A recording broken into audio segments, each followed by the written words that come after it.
Buen día, apreciados alumnos. Vamos a dar inicio a la introducción del tema de formación. Y para empezar, quiero retomar las palabras del autor Vladimir Vega sobre lo que en realidad es el proceso de formar.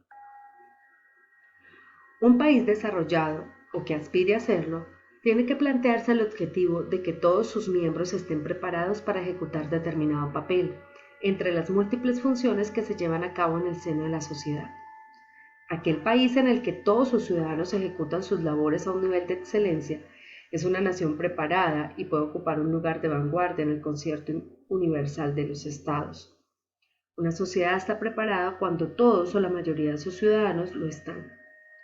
Un individuo está preparado cuando puede enfrentarse a los problemas que se le presentan en su puesto de trabajo y los resuelve. De ese modo, el concepto preparación se convierte en el punto de partida de la pedagogía como ciencia y a la vez en una de las categorías. Este aspecto me pareció muy importante y relevante porque está tocando dos conceptos fundamentales. Uno es el concepto de excelencia y otro es el concepto de estar preparado. Y en ese sentido, Vega habla y conjuga dos términos fundamentales. La formación es entonces el estar o el prepararse para ser excelente. Y eso es un concepto fundamental del proceso de formar, incluso dentro de la organización y más aún en la sociedad. Y quiero que veamos cómo se desarrolla este concepto a lo largo del tema. Aquí debemos entender entonces cómo la formación es un proceso diferenciador en la organización que apalanca toda posibilidad de desarrollo y crecimiento en la empresa, porque para afrontar nuevos retos se requiere de personal capacitado, ahora que el conocimiento se volvió el capital más importante de una empresa. Se trata de un concepto mucho más amplio que el hecho de aprender. Es más bien que las empresas actuales necesitan dar un paso importante para convertirse en la empresa o organización que aprende, cuyo pilar fundamental es aprender a aprender. En este orden de ideas, la organización que aprende es una organización que no se pega de sus formas de hacer, sino que aprende todos los días, aprende cómo se hace y aprende todos los días a cómo hacerlo mejor. Y la capacidad de aprender a aprender es exactamente eso, es la capacidad de renovarse, de desafiarse, de soltar lo conocido para poder crear, para poder tener innovación. Una persona que aprende es una persona que no desecha lo que sabe, pero está abierta a utilizar lo que sabe para realizar cosas nuevas y diferentes. Siempre sabe que hay una mejor manera de hacer las cosas. En ese orden de idea, la ventaja básica de las organizaciones del siglo XXI es la formación.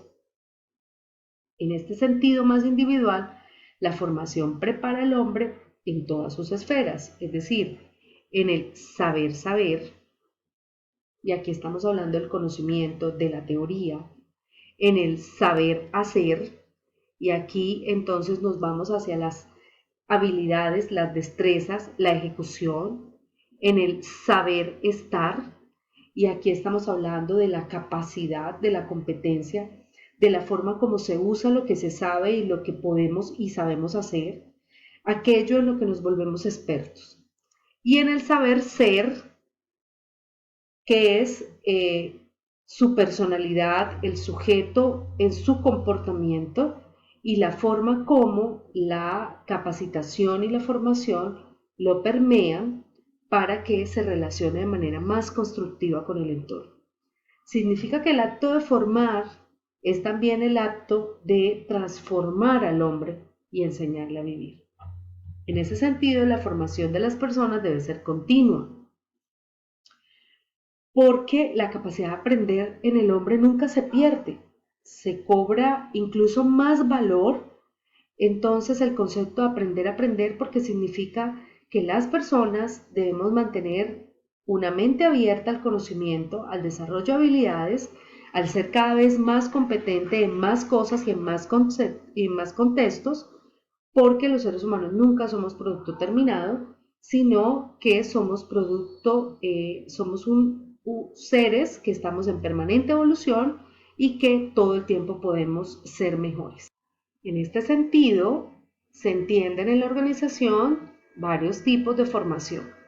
La inducción, que es un proceso de adaptación, de darle los elementos a una persona para que se adapte al proceso, para que se adapte a la organización. Es decir, cuando le damos la bienvenida, pero también le damos los elementos para que pueda relacionarse, para que conozca la cultura, los valores, la forma de comunicación, el entorno al que llegó. Es un proceso muy importante porque ayuda a minimizar el sentido de ansiedad, todos los sentimientos de ansiedad y angustia que se pueden desarrollar cuando uno es nuevo, cuando llegas a un lugar desconocido y es un proceso que da el primer inicio de las relaciones.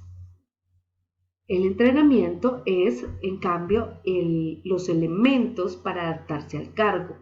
En la inducción se adapta a la organización y empieza a adaptarse a las personas y en el entrenamiento empieza a adaptarse al cargo. Es decir, cuando le damos todos los elementos que él necesita saber, que él necesita conocer para que pueda dar los resultados esperados.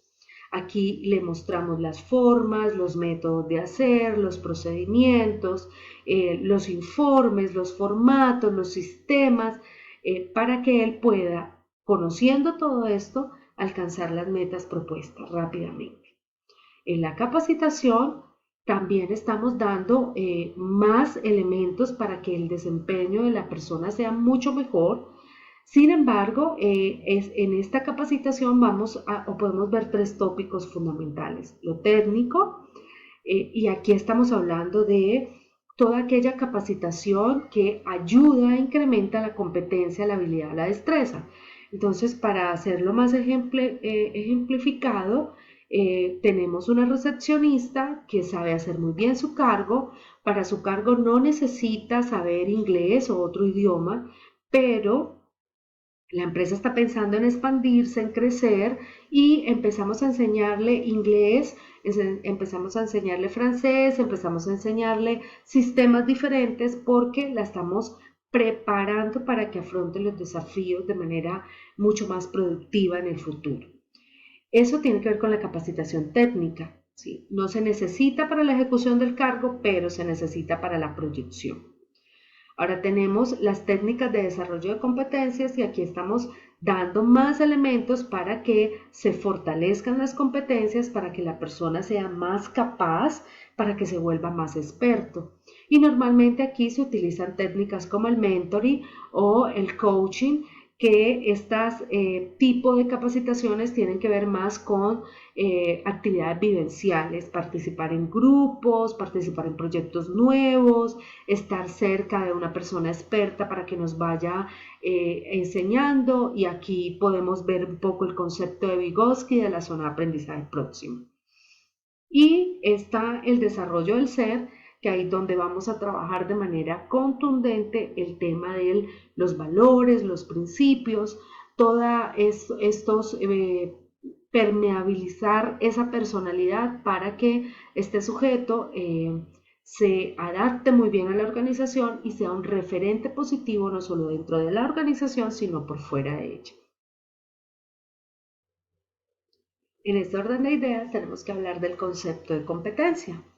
Y la competencia, vamos a tomar el concepto de Le Boyer del año 97, que es un concepto bastante articulado y habla de comportamientos, un repertorio de comportamientos que son observables y que son producto de la combinación del saber, del hacer, de la personalidad, de la experiencia, que hacen que el sujeto en un contexto organizacional, en un trabajo, en ciertas condiciones específicas, sea o tenga la posibilidad de ser muy exitoso. Las competencias en todas las organizaciones son propias de cada organización, es decir, uno no le copia las competencias a otra organización. Se tienen que desarrollar a partir de la misión, la visión, los valores y responden a todas las conductas y comportamientos que necesitamos que la gente tenga para que alcance los objetivos de la planeación estratégica. Esas competencias, una vez definidas, se vuelven conductas observables y esas conductas observables son diferentes de acuerdo a los niveles del cargo e incluso de acuerdo a los diferentes roles de los cargos. Me explico, yo puedo tener una competencia que se llame servicio, porque es importante para la organización, forma parte de su planeación estratégica y la defino, pero también le defino las conductas observables de acuerdo al nivel, porque no necesito las mismas conductas de servicio en un cargo operativo como una recepcionista, como el mensajero, ¿sí?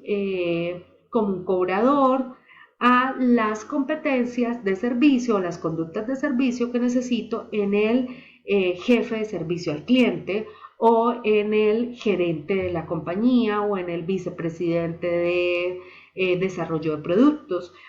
Necesito que sus conductas sean diferentes, pero todas apuntan hacia la competencia de servicio. Y esto es muy importante entenderlo en la organización porque la base de un buen proceso de formación es entender cuáles son las conductas que necesito desarrollar en las personas y así desarrollar los planes de formación para ayudar a que esas conductas se afiancen en las personas. En este sentido, entonces ya tenemos los conceptos fundamentales. La formación, como un proceso fundamental en la organización, debe ir orientado a desarrollar competencias. Las competencias, entonces, lo que pretendemos desarrollar son las conductas observables que están en función del saber, del hacer, del estar y del ser, ¿sí? Y que las enseñamos a partir de los procesos de inducción, reinducción, entrenamiento y capacitación. Entonces, en esta última slide ustedes pueden ver cómo se conjugan todos los elementos que hemos venido trabajando en la introducción. Cómo yo defino una competencia, cómo esas competencias tienen unas conductas observables. Esas conductas observables deben estar en función del saber, es decir, yo debo saber qué le enseño a la gente, qué debe conocer para que haga lo que tiene que hacer, para que sea hábil, diestro y competente y para que integralmente sea un ser humano que desarrolle todos los comportamientos que se requieren para el éxito. Y hago esto a través de los procesos de inducción, reinducción, entrenamiento y capacitación. Bueno, apreciados alumnos, espero que este tema introductorio sea lo suficientemente interesante para ustedes. Los invito a que lean los textos que están en PDF en su plataforma y desarrollen las diferentes actividades. Recuerden que cualquier pregunta que necesiten hacer, el foro de preguntas permanentes está abierto todo el tiempo para ustedes y las tutorías, si tú llevas tu material bien leído y trabajado, son un buen momento para aclarar todas las dudas. Nos vemos en la próxima tutoría.